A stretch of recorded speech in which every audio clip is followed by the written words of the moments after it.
Good morning. मैं doctor V S गीते, science college दुर्ग। आज का टॉपिक है aromatic character of arenes. Aromatic character of arenes पढ़ने से पहले हम ये देख लें कि एरीन्स किसे कहते हैं। So what are arenes? Arene ऐसे हाइड्रोकार्बन हैं जो साइक्लिक हों, प्लेनर हो, इलेक्ट्रॉन का डीलोकलाइजेशन हो, या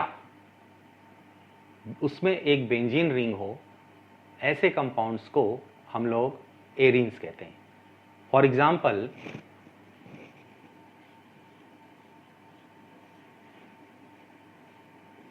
ये बेंजीन हुआ, इसमें मैंने ये CH3 लगा दिया, तो ये हो गया आपका मिथाइल बेंजीन।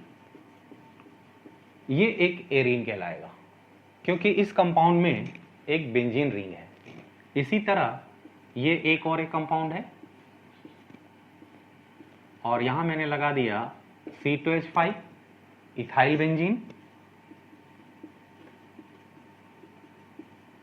तो ये दोनों कंपाउंड और ऐसे ही अन्य कंपाउंड जो हैं उनको हम एरीन्स कहते हैं।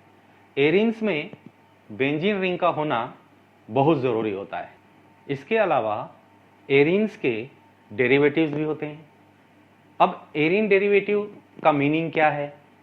जब बेंजीन रिंग या किसी अन्य एरीन में हम रिंग के एक हाइड्रोजन को किसी दूसरे फंक्शनल ग्रुप के द्वारा रिप्लेस कर देते हैं तो जो कंपाउंड बनता है उस कंपाउंड को एरीन डेरिवेटिव कहते हैं। जैसे फॉर एग्जांपल, ये मैंने लिया बेंजीन रिंग, इस बेंजीन रिंग से एक हाइड्रोजन को मैंने रिप्लेस किया, वो रिप्लेस किया मैंने OH के साथ। तो ये जो है एक कंपाउंड जो है जिसको कि हम लोग फिनॉल कहते हैं, ये एक एरीन डेरिवेटिव है। इसी तरह एक और एग्जांपल देखिए, ये है आपका बेंजीन रिंग, इसमें से हाइड्रोजन को रिप्लेस किया और उसकी जगह मैंने लगा दिया क्लोरीन, तो ये हो जाएगा क्लोरो बेंजीन। तो इस कंपाउंड को भी हम लोग एरीन डेरिवेटिव कहेंगे। आप इस बेंजीन रिंग से हाइड्रोजन को हटाइए और किसी भी दूसरे फंक्शनल ग्रुप को आप उसमें जोड़ते जाइए, आपको एरीन डेरिवेटिव्स प्राप्त होते जाएंगे। और एक एग्जांपल देखते हैं, ये है आपका बेंजीन, यहाँ से मैंने एक हाइड्रोजन को रिप्लेस किया और यहाँ लगा दिया मैंने COOH, तो ये भी एक एरीन का डेरिवेटिव होगा जिसको कि हम लोग बेंजोइक एसिड कहते हैं। ये हो गया आपका बेंजोइक एसिड। सो एरीन डेरिवेटिव का मतलब ये हुआ कि किसी भी एरीन में से हाइड्रोजन को हटा दें और उसकी जगह कोई दूसरा फंक्शनल ग्रुप जोड़ दें तो जो कंपाउंड हमें प्राप्त होगा उसको एरीन डेरिवेटिव कहते हैं। अब हम यहाँ पर एरीन्स के जो एरोमेटिक करेक्टर्स हैं उसके बारे में थोड़ा सा डिस्कस करेंगे। एरोमेटिक करेक्टर के लिए 4 कंडीशंस जरूरी होती हैं। जैसे पहली कंडीशन है साइक्लिक होना, मॉलिक्यूल को साइक्लिक होना चाहिए। दूसरी कंडीशन है मॉलिक्यूल प्लेनर होना चाहिए, समतली होना चाहिए। तीसरी कंडीशन है फुल्ली कॉन्जुगेटेड होना चाहिए और चौथी कंडीशन है हकल्स रूल यानी कि 4n + 2 पाई इलेक्ट्रॉन को फॉलो करना चाहिए। तो एरीन्स में हम सबसे पहले एक एग्जाम्पल लेते हैं। एग्जाम्पल है हमारे पास टोल्यूइन। टोल्यूइन का फॉर्मूला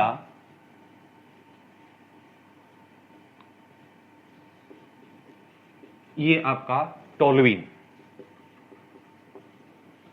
इस फॉर्मूले को यदि हम लोग, इस स्ट्रक्चर को यदि हम लोग ध्यान से देखें तो क्या ये प्लेनर है?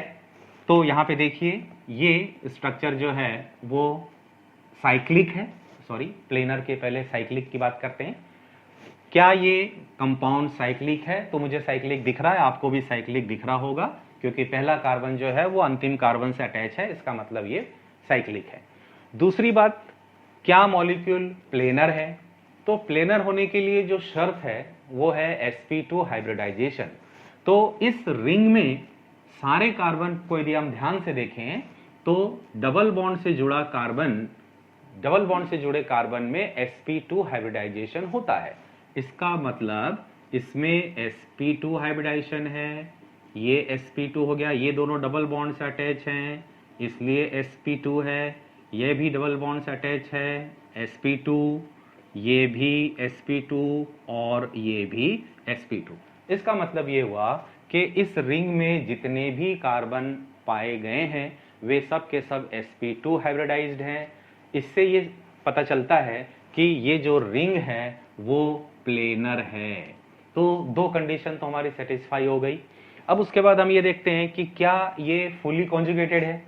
तो फुली कॉन्जुगेटेड होने के लिए हमारे पास कुछ कंडीशंस हैं, जैसे देखते हैं, जैसे पाई बॉन्ड, सिग्मा बॉन्ड और पाई बॉन्ड यदि एकांतर क्रम में है तो वो उसमें कॉन्जुगेशन पाया जाएगा।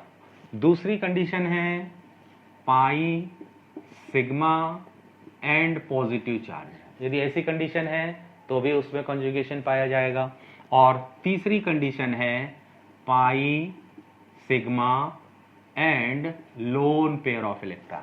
यदि ये तीन कंडीशन किसी यौगिक में पाई जाती है तो उसमें फुल्ली कॉन्जुगेशन पाया जाएगा। तो इस बेंजीन रिंग की बात करते हैं। ये बेंजीन रिंग हम लोग देख रहे हैं, टॉल्यूइन में जो बेंजीन रिंग है उसकी बात कर रहे हैं। यहाँ पे ये हो गया आपका टॉल्यूइन। अब देखते हैं इसमें क्या पूरी रिंग में कॉन्जुगेशन है। यदि पूरी रिंग में कॉन्जुगेशन होगा तभी ये एरोमेटिक कैरेक्टर शो करेगा। तो देखते हैं, ये हो गया आपका pi bond, sigma bond, pi bond, conjugation है। फिर उसके बाद ये हो गया pi bond, sigma bond, pi bond, conjugation है, pi bond, sigma bond, pi bond, conjugation है। इसका मतलब ये हुआ कि सारे मॉलिक्यूल में हमको कॉन्जुगेशन दिख रहा है, अर्थात ये जो टॉल्यूइन है ये फुल्ली कॉन्जुगेटेड भी है। अब हम देखते हैं कि क्या इस टॉल्यूइन में हकल्स के रूल का पालन हो रहा है। तो यहाँ पर हम लोग देखते हैं 1, 2 और ये 3 पाई बॉन्ड है। इसका मतलब है कि 3 पाई बॉन्ड और 1 पाई बॉन्ड में 2 इलेक्ट्रॉन होते हैं, तो 3 पाई बॉन्ड में 6 इलेक्ट्रॉन हो गए। आगे ये हो गया 4n + 2 = 6 electron, then 4n = 6 - 2 and n = 4/4 means 1। Huckel's के रूल के हिसाब से n की वैल्यू 1, 0, 1, 2, 3 एंड सो ऑन होनी चाहिए। तो यहाँ पर हमें n की वैल्यू 1 मिल रही है, अर्थात हकल के नियम का यहाँ पर पालन हो रहा है। अर्थात टॉल्यूइन जो है वो एक एरोमेटिक एरीन है और ये एरोमेटिक कैरेक्टर शो करेगा। अब एक एग्जाम्पल हम लोग एरीन्स के डेरिवेटिव का ले लेते हैं, जैसे फॉर एग्जाम्पल क्लोरोबेंजीन।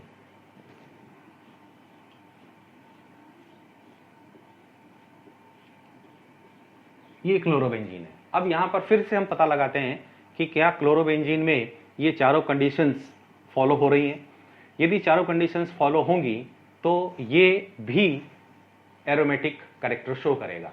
तो क्लोरोबेंजीन के लिए फिर से पहली कंडीशन है साइक्लिक। क्या यह चक्री है? तो मुझे यहाँ चक्री दिख रहा है, इसका मतलब है कि फर्स्ट कंडीशन जो है वो सेटिस्फाई हो गई। दूसरी कंडीशन है प्लेनर। ये प्लेनर है कि नहीं?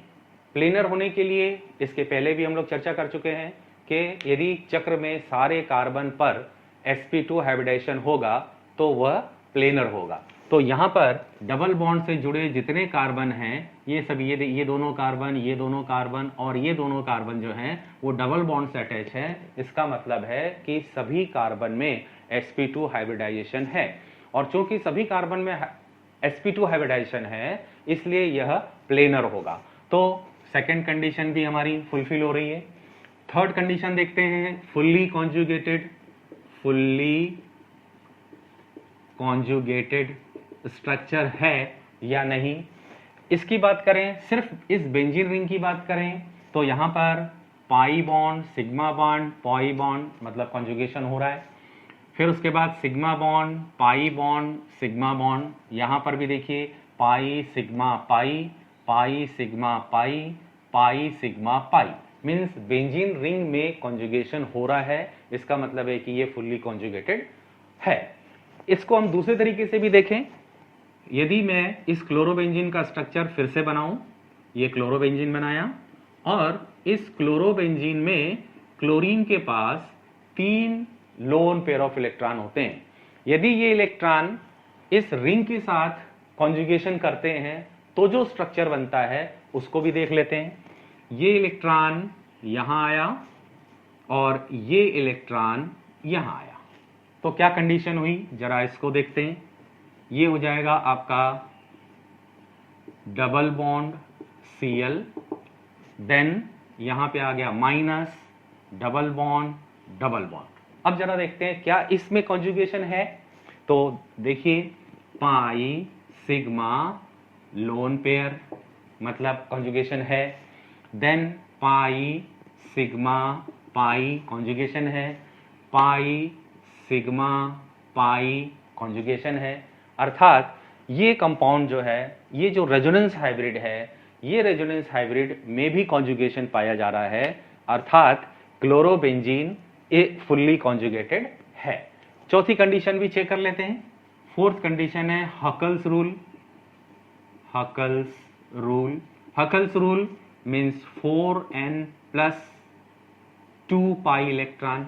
देखते हैं इस क्लोरोबेंजीन में 1 2 3 पाई बॉन्ड है, 3 pi bond means 6 pi electron.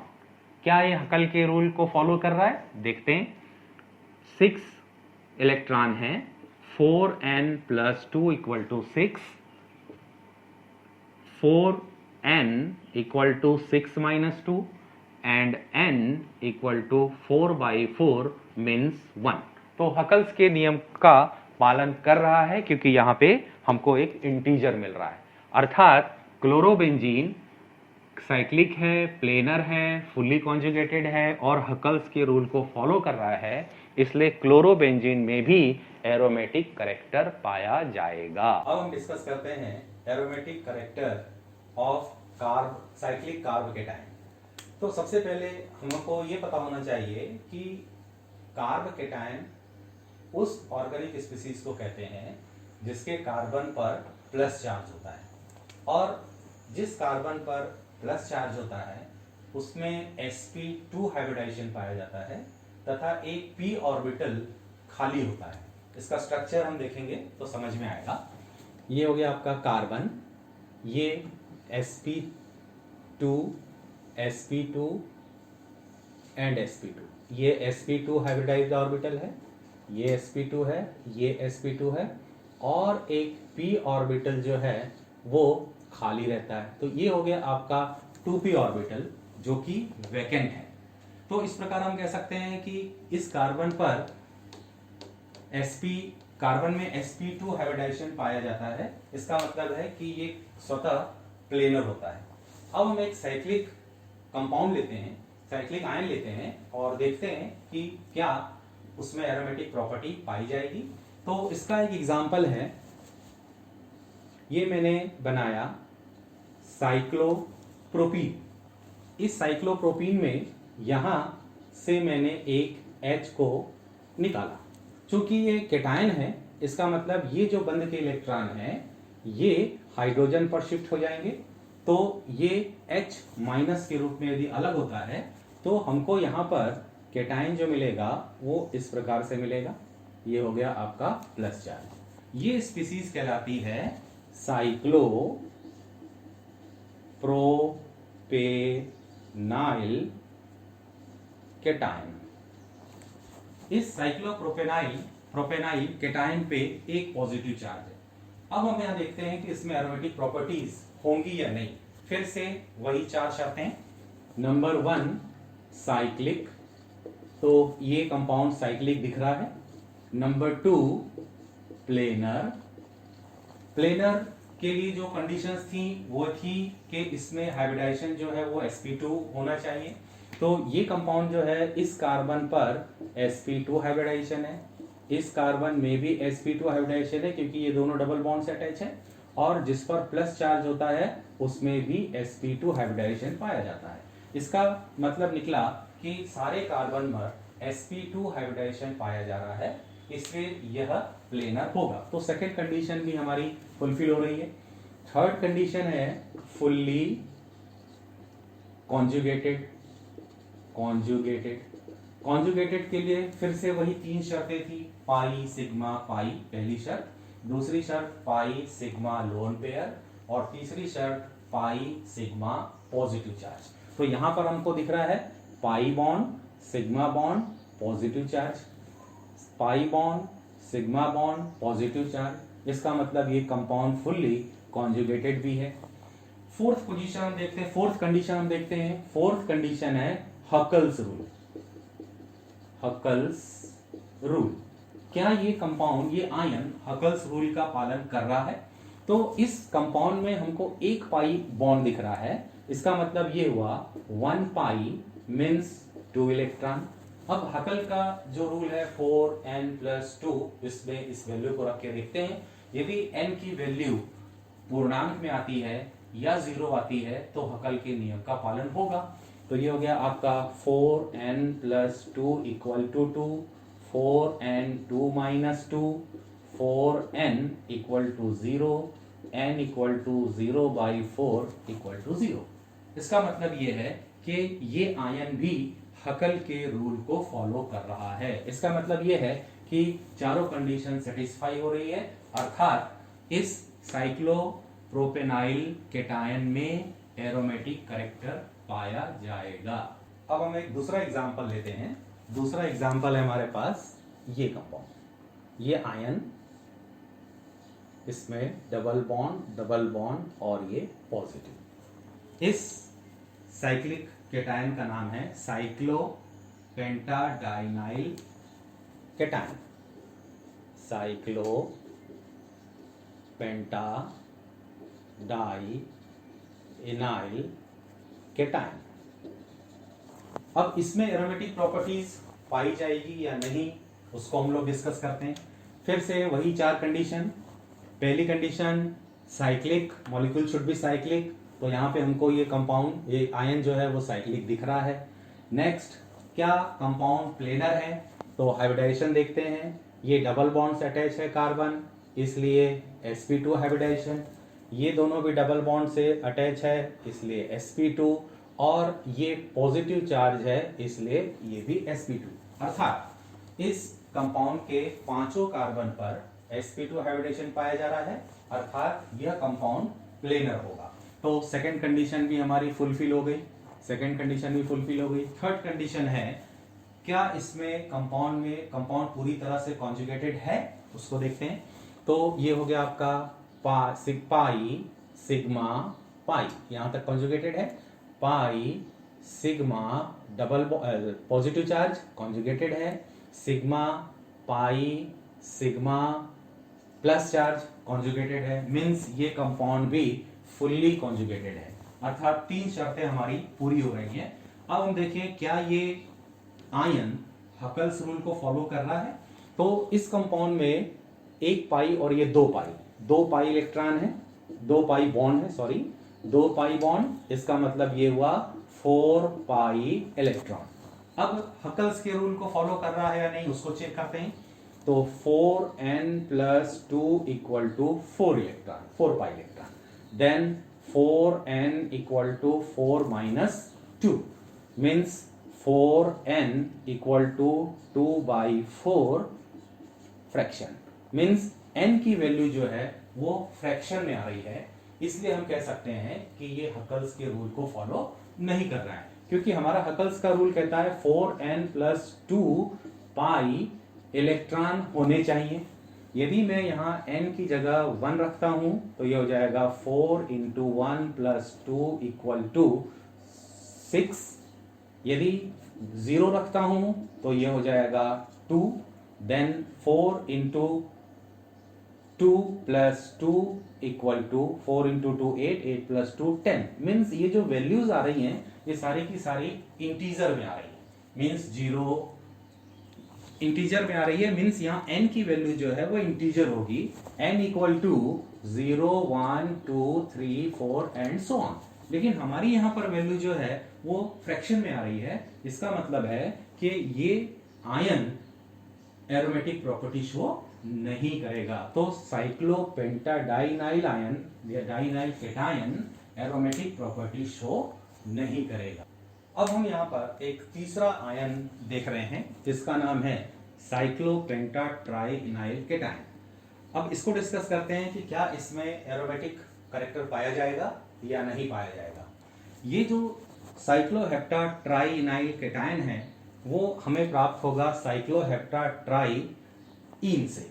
इस साइक्लोहेप्टाट्राइइन में इस हाइड्रोजन, ये जो 2 इलेक्ट्रॉन हैं, यदि ये 2 इलेक्ट्रॉन हाइड्रोजन ग्रहण कर ले तो यहाँ पर ये H- बन के पृथक होगा और इस कार्बन पर पॉजिटिव चार्ज आएगा। तो इस प्रकार ये मॉलिक्यूल हमको में आयन मिला।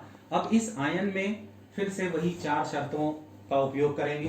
पहली शर्त है, क्या आयन साइक्लिक है? यस। इस प्रकार 3 कंडीशंस फॉलो हो गई। अब हम चौथी कंडीशन के बारे में देखते हैं। इस पूरे कंपाउंड में 3 पाई बॉन्ड है। इसका मतलब ये हुआ 3 पाई बॉन्ड्स = 6 पाई इलेक्ट्रॉन। अब इस 6 पाई इलेक्ट्रॉन के हिसाब से देखते हैं कि क्या हकल के रूल में n की वैल्यू इंटीजर में आती है।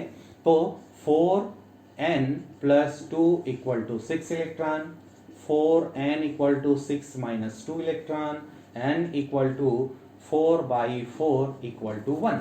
मीन्स n की वैल्यू 1 आ रही है, अर्थात यह हकल्स के रूल को फॉलो कर रहा है, अर्थात इस आयन में एरोमेटिक प्रॉपर्टी पाई जाएगी। अब हम यहां पर एक एनायन को देखते हैं। यह है हमारा anion cyclopentadienyl anion. Cyclopentadienyl anion. इस साइक्लोपेंटाडाइनाइल को हम लोग इस कंपाउंड से बना सकते हैं। ये हो गया साइक्लोपेंटाडाइन।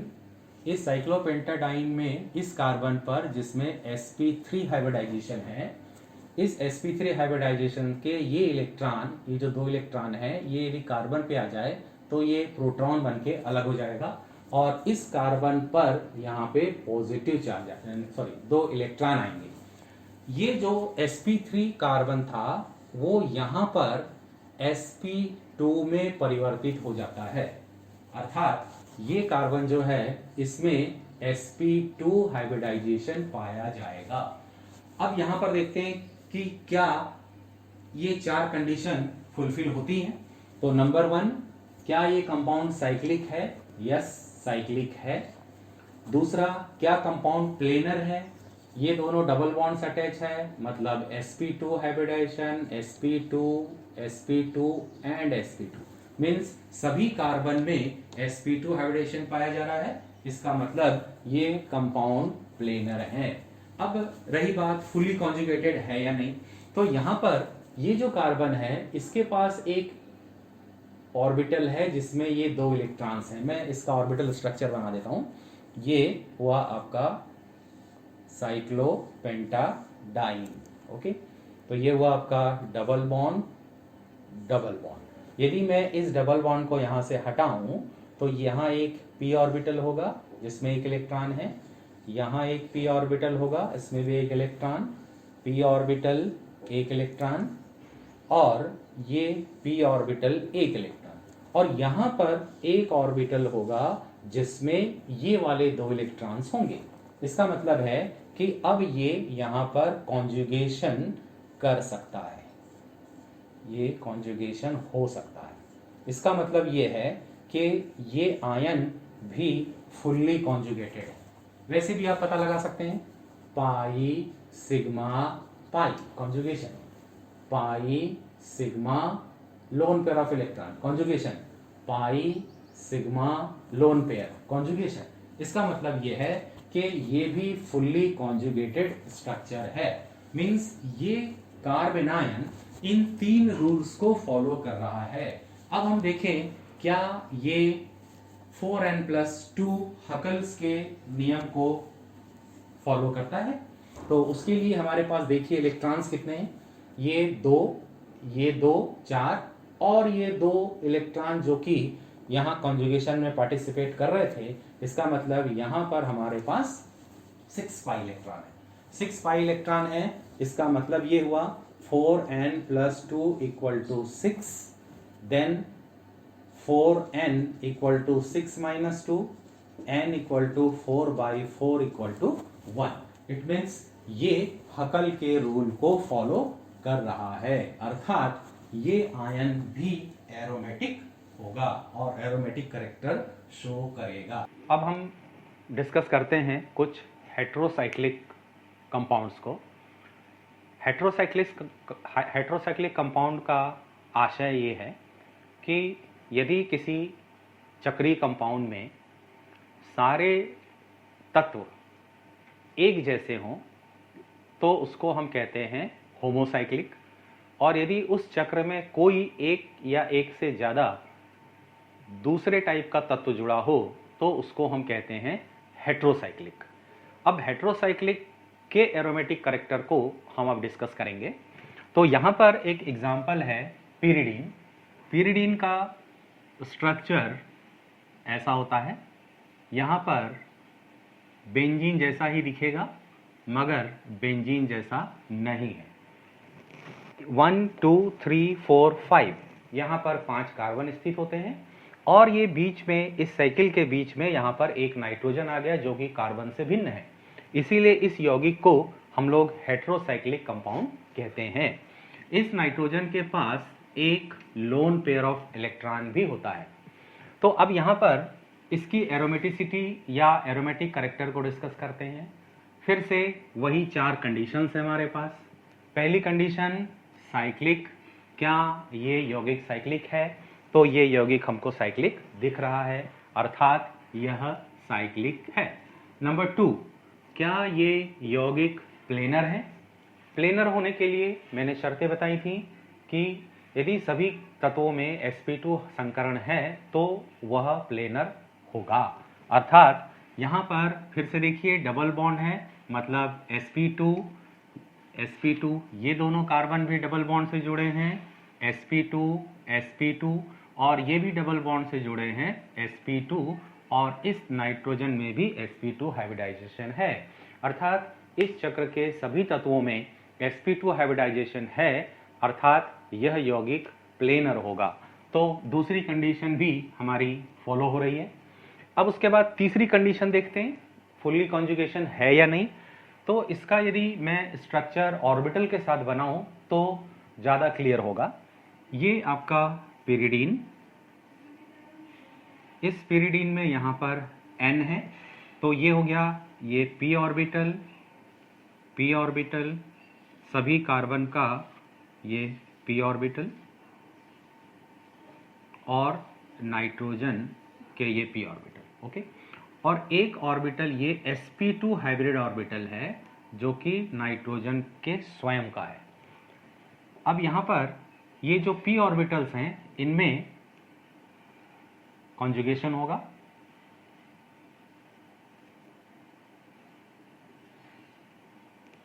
ये,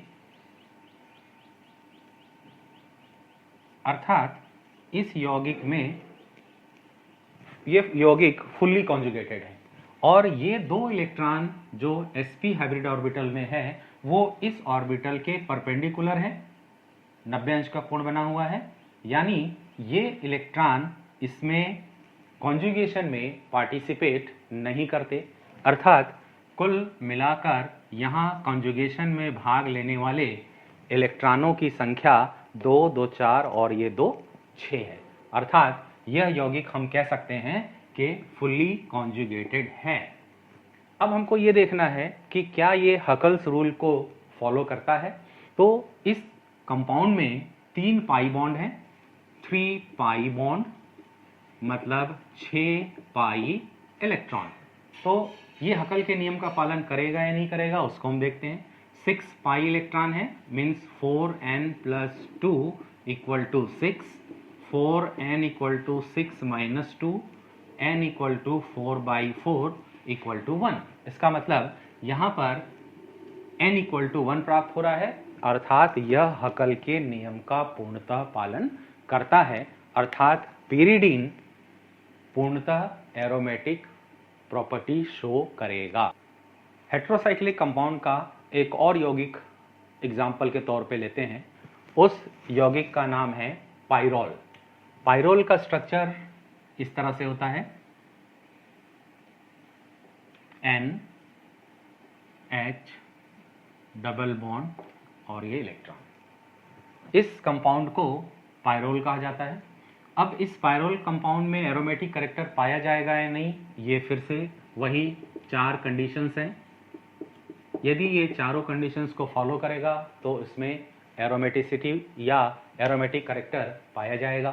तो सबसे पहली कंडीशन है साइक्लिक। ये कंपाउंड साइक्लिक दिख रहा है आपको, इसका मतलब है कि पहली कंडीशन फुलफिल हो रही है। दूसरी कंडीशन प्लेनर है या नहीं, तो यहाँ पर डबल बॉन्ड से अटैच हैं ये दोनों कार्बन, sp2, इसमें भी sp2, इसमें भी sp2 और इसमें भी sp2, यानी चक्र में उपस्थित सारे परमाणुओं पर sp2 हाइब्रिडाइजेशन पाया जा रहा है, अर्थात यह यौगिक भी प्लेनर होगा। तो ये यौगिक प्लेनर हो गया। अब फुली कॉन्जुगेटेड है या नहीं, इसमें ये 2 पाई इलेक्ट्रॉन हैं और ये एक लोन पेयर ऑफ इलेक्ट्रॉन है जो कॉन्जुगेशन में पार्टिसिपेट करता है। यदि इसका स्ट्रक्चर हम देखें तो क्लियर होगा। स्ट्रक्चर इस प्रकार से है, n, ये हो गया p orbital, p orbital, p orbital, p orbital और ये p ऑर्बिटल, और यहाँ पर 1 1 1 1 और यहाँ पर ये 2 इलेक्ट्रॉन है, अर्थात ये इनमें कॉन्जुगेशन डीलोकेलाइजेशन पाया जाएगा। इसका मतलब है कि ये पूरा का पूरा अणु फुल्ली कॉन्जुगेटेड है, और फुल्ली कॉन्जुगेटेड है अर्थात इसमें फुल्ली कॉन्जुगेटेड है, इसका मतलब हमारी तीसरी शर्त जो है वो पूर्ण हो रही है। हम कह सकते हैं कि ये कंपाउंड साइक्लिक है, प्लेनर है और फुल्ली कॉन्जुगेटेड है। अब हम ये देखें कि क्या ये हकल के रूल को फॉलो कर रहा है। तो इस कंपाउंड में ये 2 पाई बॉन्ड हैं, 2 पाई बॉन्ड, 2 पाई बॉन्ड मतलब 4 इलेक्ट्रॉन। देन ये जो लोन पेयर ऑफ इलेक्ट्रॉन था ये भी कॉन्जुगेशन में पार्टिसिपेट कर रहा है, तो ये हो गया 1 पेयर लोन पेयर, मतलब ये हो गए 2 इलेक्ट्रॉन, टोटल 6 इलेक्ट्रॉन। अब ये 6 इलेक्ट्रॉन इसमें कॉन्जुगेशन में है, तो क्या ये हकल के रूल को फॉलो करेगा? बिल्कुल करेगा। 4n + 2 = 6, n = 1, तो यहाँ पे n = 1 प्राप्त हो रहा है, अर्थात यह हकल के रूल को फॉलो करेगा। इसका मतलब यह है कि इस कंपाउंड में, पाइरोल में, हेट्रोसाइक्लिक कंपाउंड में एरोमेटिक कैरेक्टर पाया जाएगा।